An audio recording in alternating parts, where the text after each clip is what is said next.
Speed, crank, crystal. Oh, it's gone by many names over the decades, but no matter what you call it, meth destroys lives and costs everyone money. Tonight, we meet two women who've overcome the grips of meth addiction, and we learn help is available now more than ever. Shauna Fry grew up in Clay County. I used to ride my bicycle and do gymnastics. I took 9 years gymnastics. But in her 20s, she began dabbling in drugs, eventually trying meth. And I liked it. And I liked it a lot. And that like of meth spiraled into addiction. Couldn't keep a house. I lived out of my car for a long time. Short on cash, she became a dealer. I had drugs whenever I wanted them. I had money. She also became the focus of a federal investigation. And next thing I knew, there was about 15 federal agents in my home. Shauna was part of a large meth ring bust WTWO covered in December of 2008. They had their initial appearances in federal court, and the defendants were advised of their legal rights. They were advised of the charges that they were facing. I prayed to God when I was in jail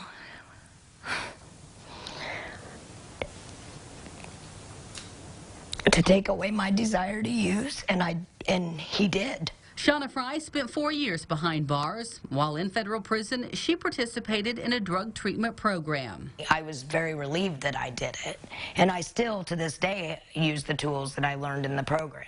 She's now been clean for more than 11 years and works full-time. I was in my probably late 30s before I really even started messing with it. Melody Lovelace stopped by the studio to share her story. In the late 90s, she was managing a restaurant and raising a family.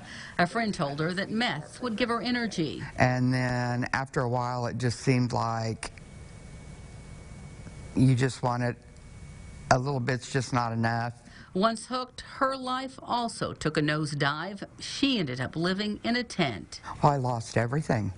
You do. It's a thief. Addiction is a thief. It takes everything from you. She was arrested in a sting operation after trying to help someone else purchase meth.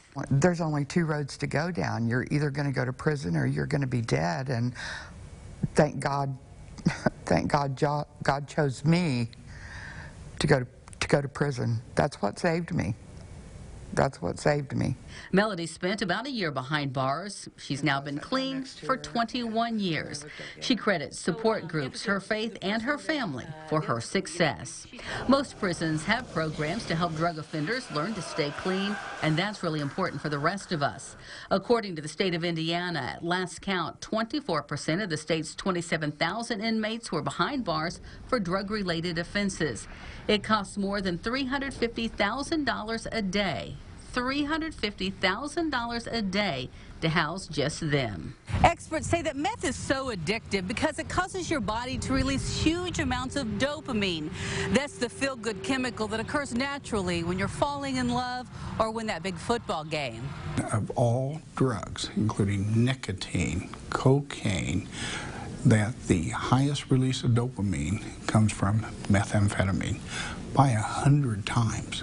100 times. Dr. Randy Stevens is an addiction specialist. While meth is difficult to kick, people can overcome it. They usually go into a real structured program really for a month or 2 or 3, and that's the best effective treatment that I think a person can have, and those places exist in this community that can get you help. Shauna is an example that meth can be conquered. But I just wake up every day and I just know that I have certain goals that I have to obtain, and that if I don't do them, then I'm not going to be the person that I know I can be and that I want to be. Melody is an example as well. One of my favorite things that I used to always say is the best thing that you can be able to do when it's over with is look in the mirror and like the person that you see looking back at you.